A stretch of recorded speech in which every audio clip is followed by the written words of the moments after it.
At that party, my wife introduced me to her colleagues. And then, she forgot what I did for a living. Just 4 careless words. "What does he do again?" And suddenly, the whole ballroom felt small, tight, suffocating. Laughter broke out. Eyes turned my way, curious, mocking. I tried to smile, but my face froze. My hand shook around the glass of wine. The music kept playing, glasses clinking. But in my ears, silence. All I could hear was my heartbeat, pounding, and my wife fumbling to change the subject, leaving me there, exposed. I'm not the man in a $1,000 suit. I don't belong to gala nights filled with flashing cameras. I'm David, a carpenter. Half my life, I've worked with wood, turning rough timber into tables that hold families together, into chairs that last for decades. But that night, in front of her and the people she wanted to impress, my trade became something she couldn't even remember, as if it were an embarrassment. A man nearby laughed, slapped my shoulder. A carpenter? Sounds outdated. Who even uses handmade furniture anymore? More chuckles followed. My wife forced a smile, gripped my arm tighter, pretending nothing happened. But I saw it in her eyes. I was just a prop, an accessory in the perfect family picture she wanted to show off. I swallowed hard. I thought of my calloused hands, the sleepless nights, finishing a set of chairs, sweat dripping onto the wood grain. I was never ashamed of my work. Never. But with one careless line, she made me invisible. That night, I learned something bitter. Betrayal doesn't always start with someone else. Sometimes, it starts with the cold look of the person who once held your hand, with the way they forget who you are, right there, in front of the world. And I realized, once respect is gone, love can't stay whole. I don't know if it was just forgetfulness or a sign of something deeper, but from that moment, I knew nothing would ever be the same again. I'm David, 38 years old, a carpenter. My work isn't fancy, it isn't rich, but it feeds me, it gives me peace. Each day begins with the scent of pine, the buzz of a saw in my shop, and ends with me staring at a table, a chair, slowly taking shape. I grew up with the sound of my father's hammer. He was a carpenter too. He used to tell me, never think of wood as just material. It's like people. It has cracks, scars, but if you work with it, you'll find the beauty inside. Maybe that's why, at 17, I chose not to go to college. I opened a small workshop in town. Not big, not glamorous, but every piece I made, I knew it would become part of someone's family memories. My life changed when I met Emily. That day, I had just finished a job. Covered in sawdust, I stepped into a cafe for a drink. She walked in, light blue dress, hair tied back, eyes that lit up the room. Emily had just finished school. She dreamed of the big city. Bright lights, grand stages. I still remember the way she looked at my rough, calloused hands, then smiled. "You work with these hands? They're beautiful in their own way." That one line made me believe she saw something in me no one else did. We fell in love, married in a small, simple wedding. I couldn't afford a lavish reception, but I spent months building a long oak table, by hand. On our wedding night, I watched her sit there, candlelight on her face, glowing.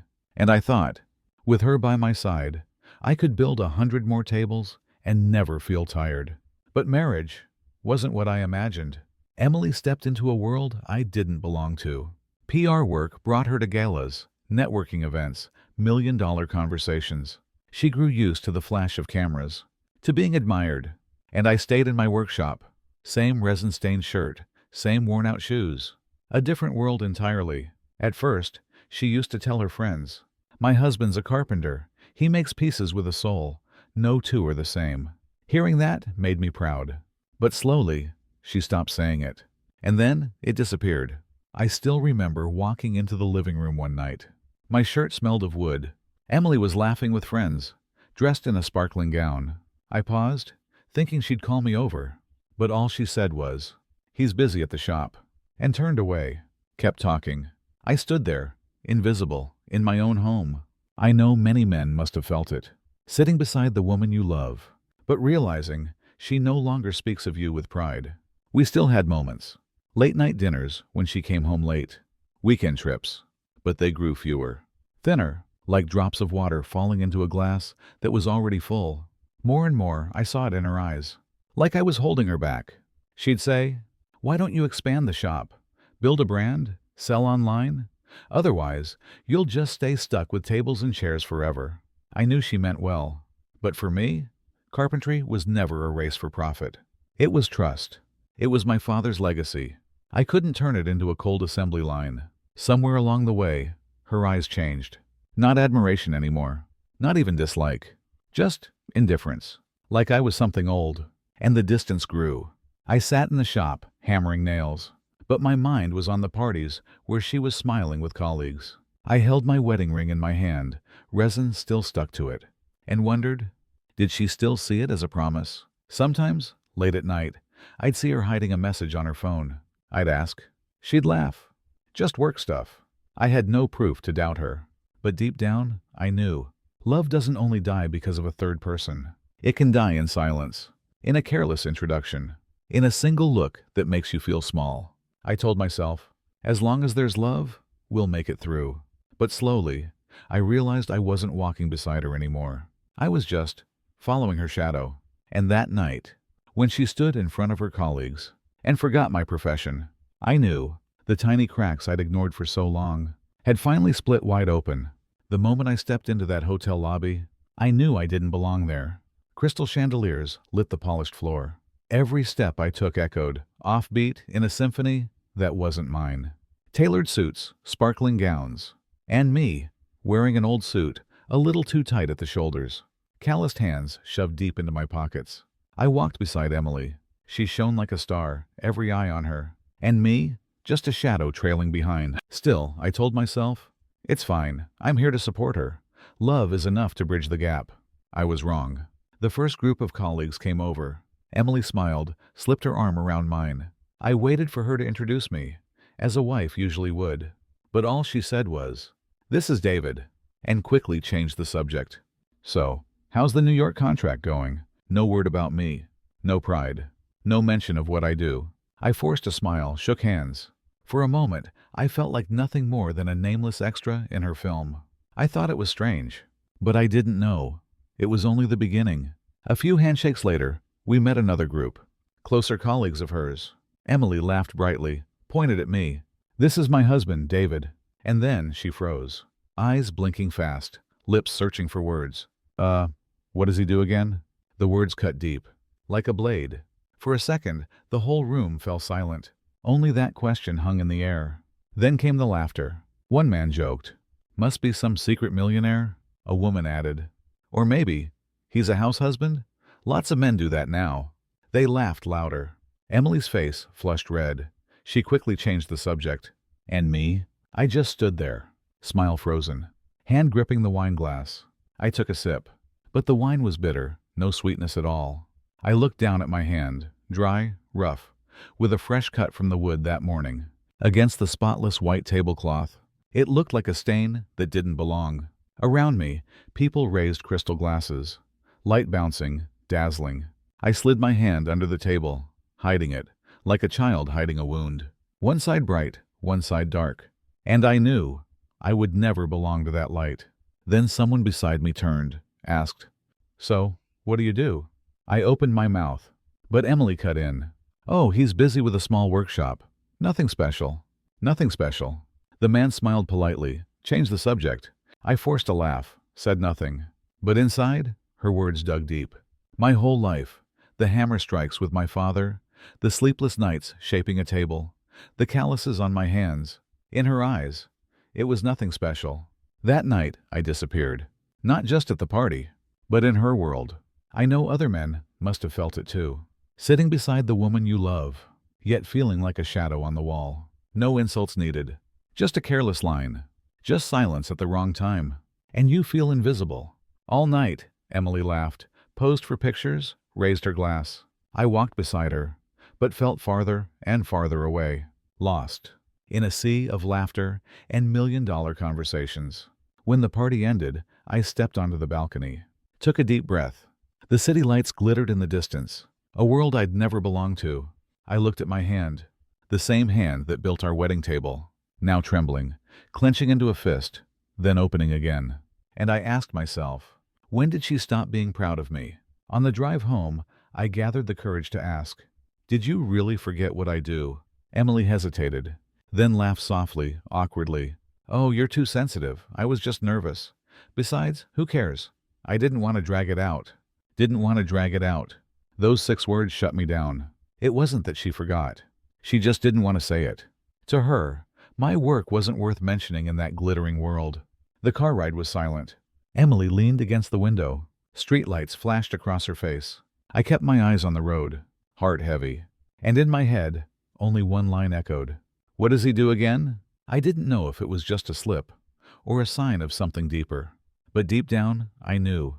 This wasn't a mistake. This was the first crack, and it would only grow wider. And I was right. I thought, after the night she forgot my job, things would go back to normal. But they didn't. That tiny crack began to spread, day by day, moment by moment.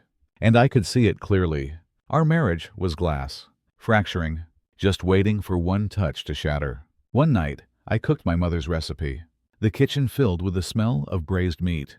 I wanted a warm dinner together. Emily came home late, dropped her bag, sat down, eyes fixed on her phone. I placed some food on her plate. How was your day? Normal. Her eyes never left the screen. I tried again. I just finished a table for the new cafe. They invited me to the opening.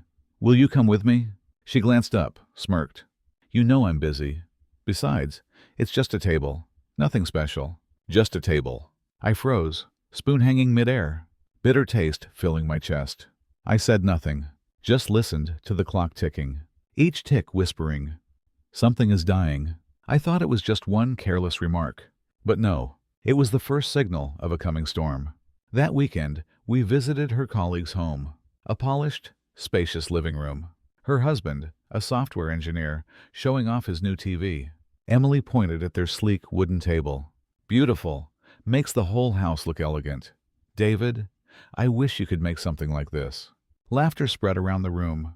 I stayed silent, blood pounding in my ears. That night, I sat in my shop, lamp glowing over the chair I'd just finished, my hand on the wood grain. To me, it was strong, honest, beautiful. To her, it was less than enough. Sometimes betrayal doesn't come from a third person. It comes from a single, careless comparison. Many nights, I waited. 11 o'clock, 12. The house silent. When she returned, there was a faint perfume I didn't know. You're working this late? I asked. She sighed, smiled. Yeah, client dinner, don't worry. I wanted to believe her. I tried to. But her eyes, they looked away. And something inside me whispered, this isn't just work anymore. Another night, I caught her texting. When I walked in, she hid the phone behind her back. Who's that? Just a colleague. Quick, clipped. But her voice trembled. I heard it. If you've ever sat in a dark house, listening to the clock strike, waiting for someone who might never come home, you'll understand me. It isn't anger, it's emptiness. Like watching a candle burn down and die. I tried. I didn't want to lose her. What if we go back this weekend? Visit the old town, the church where we got married. Emily sighed. I'm busy, and those things don't matter anymore. My chest cracked.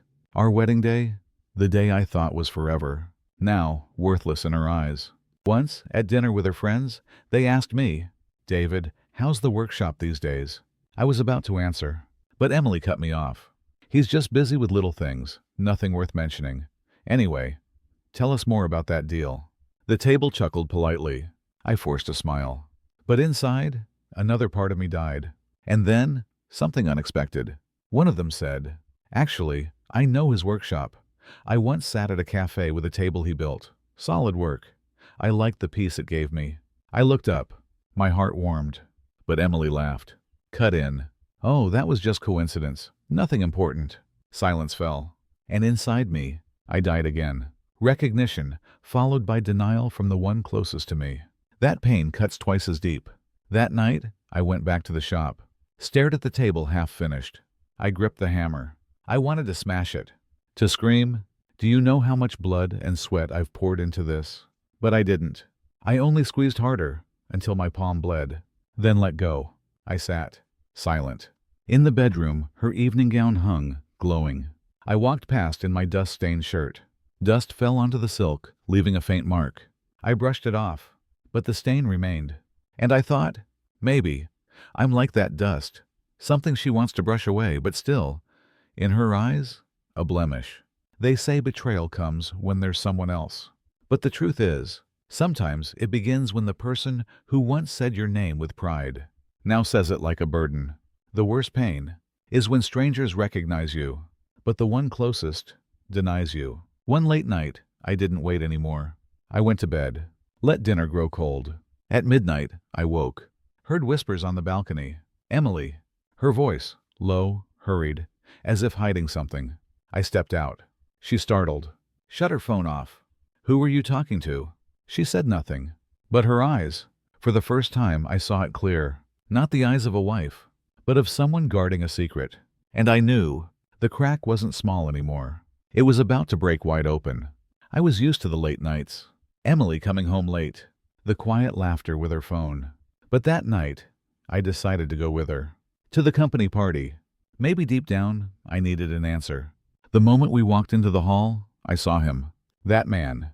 His eyes brushed against Emily's, then darted away. But not before I caught it. That smile. A smile the two of them shared. A smile I once knew. Emily walked beside me, radiant, her hand resting lightly on my arm. But I knew that hand wasn't mine anymore. All evening, I watched. Each time he spoke, Emily laughed louder than usual. When she passed by, his eyes followed, quick but clear enough. I lifted my glass, held it tight.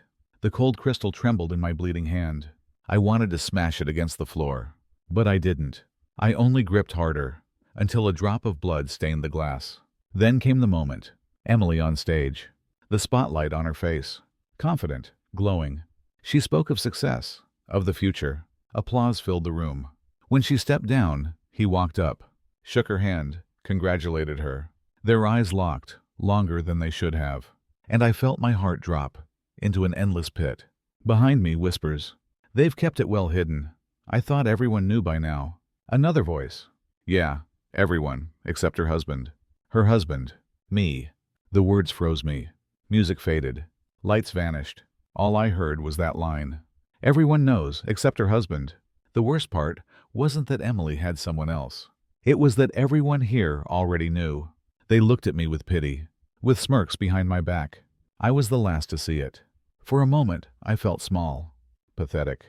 A husband, a carpenter, sitting in a glittering banquet hall, while the whole world laughed at him.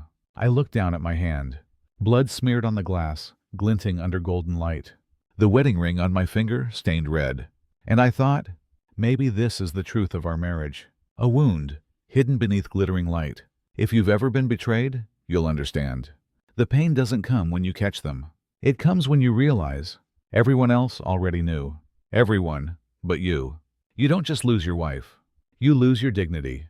Emily turned back, slipped her arm through mine, whispered, "Are you having a good time?" I looked into her eyes, and in that instant, I saw it. Fear. She knew I'd heard. She knew I understood. But I said nothing. I only smiled. The smile of a man who has lost everything, but refuses to collapse in front of others. That night, back home, I took off my ring, placed it on the oak table I had built for our wedding day. It rolled once, and stopped beside a small scratch. I stared. One ring, one scar, love, and betrayal, lying side by side, in silence. And I knew, by morning, nothing would ever be the same again. That night, back home, I took off my wedding ring. It hit the oak table with a dry clink, rolled once, stopped by a scratch in the wood. I stared at it, empty. That simple image said it all. This marriage was cracked, and there was no hiding it anymore. Emily walked in. She froze when she saw the ring. Why did you take it off?" Her voice trembling. I looked up, straight at her.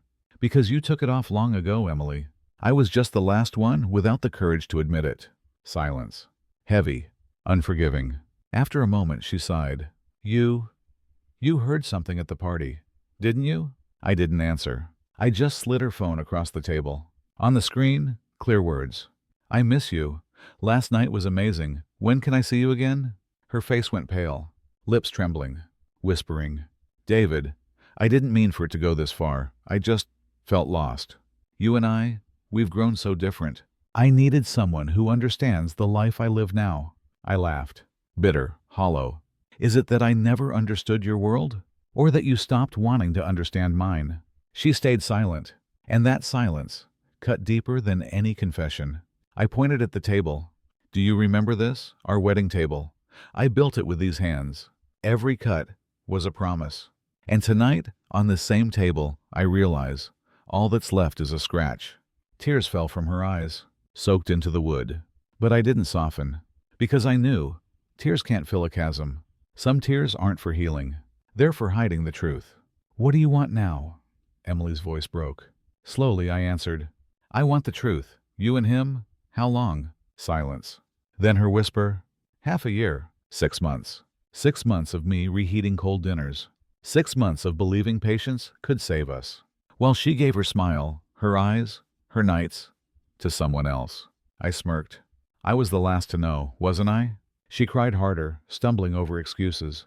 David, I don't hate you. I needed someone to talk to. You were never there when I wanted to share. I felt like I was talking to a wall. I wanted to scream back that I was there every night, waiting. But I stayed silent. I let the silence kill every word. The room grew heavier, like stone pressing down. And I remembered, one night not long ago, Emily was washing dishes. I saw her slip off her ring, leave it by the sink. I thought it was habit, but now I knew.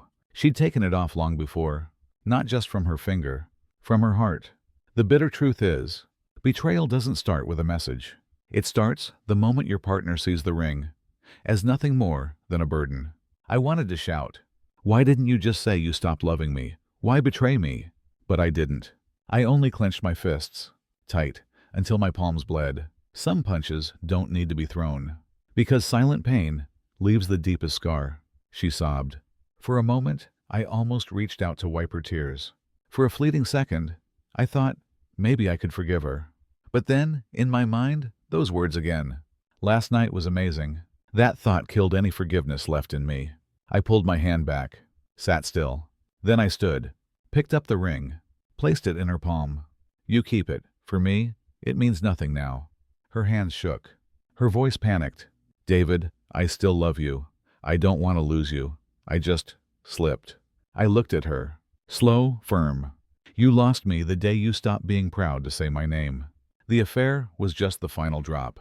But love had died long before that. I walked into my shop.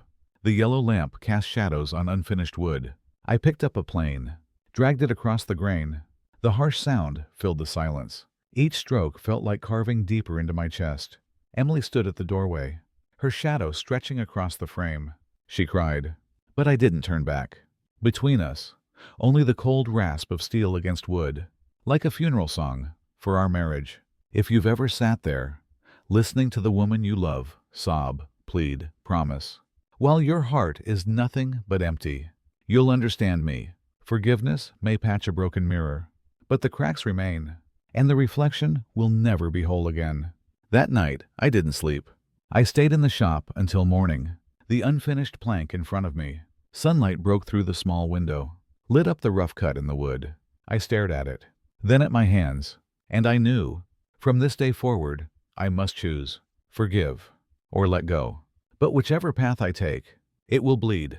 And the waiting, the not knowing, that is the heaviest pain of all. The next morning, sunlight slipped through the cracks in the workshop window. It fell across the unfinished piece of wood. I was still there, eyes dark from a sleepless night, chest heavy, like a stone pressing down. Emily walked in, her eyes red, swollen. She opened her mouth to speak. I raised my hand, stopped her. I had no strength left for promises or excuses. Some wounds, the more you cover them with words, the deeper they spread. On the table, the wedding ring still lay there. A circle of gold, eternal, they say. But to me, it was just cold metal. I didn't pick it up. I let it stay, a relic of something already dead.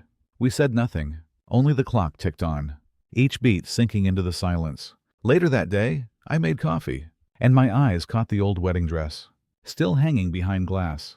The white had faded. Dust settled on the fabric. I froze. I remembered her in it, glowing, holding my hand, promising forever. I didn't touch it. I just stood there, staring, and that silence cut deeper than any cry. Maybe you felt it too. The moment a once precious thing becomes proof of a broken promise. No one needs to stab you. You bleed on the inside. That night, I didn't sleep in our room. I lay on the shop couch, listening to the wind outside. Darkness all around me, yet I felt more at peace than beside her. Emily stood in the doorway, wanted to speak, but she turned away. No tears, only silence. And sometimes, silence is the cruelest thing in a marriage. I realized then, love doesn't die in a single moment. It dies slowly, through tired eyes, through cold dinners, through the day your partner stops saying your name with pride. The affair? That was just the final period. The cracks had been there for years. What hurt me most wasn't her betrayal. It was losing myself while trying to hold on. I believed her excuses. I'm busy. I'm tired. It's just work. I chose to close my eyes. And that blindness killed me long before she did. On the bench before me, the unfinished table waited. I placed my hand on the rough grain. I thought, I'll finish this piece. Not for Emily. Not for anyone else. For me. Because sometimes, the only way forward is to create something new from what's broken. The table won't be perfect. It will carry its scars. But it will stand. And it will tell a story. My story. And if you're listening now, maybe you know the feeling. Forgiveness can glue the mirror back together. But the cracks remain. And every day, you'll see yourself distorted in them. The deepest pain isn't losing the other person. It's losing yourself while trying to keep them. The next morning, I left the house. The ring in my pocket. I didn't throw it away. I didn't wear it again. I kept it as a relic, not for regret, but as a reminder. Even the most beautiful love can shatter. The moment pride in each other is gone. I don't know what the future holds. Maybe one day I'll love again. Maybe I'll walk alone. But I know this. From today on, I'm no longer the man I was. I went back to the workshop, picked up the plane, carved the first stroke across the wood. The rasp echoed through the quiet air. Sunlight spread across the room, soft and gold. I closed my eyes, breathed deep, and for the first time in months, I felt I could breathe again. Some scars never fade, but they remind you, you're still alive.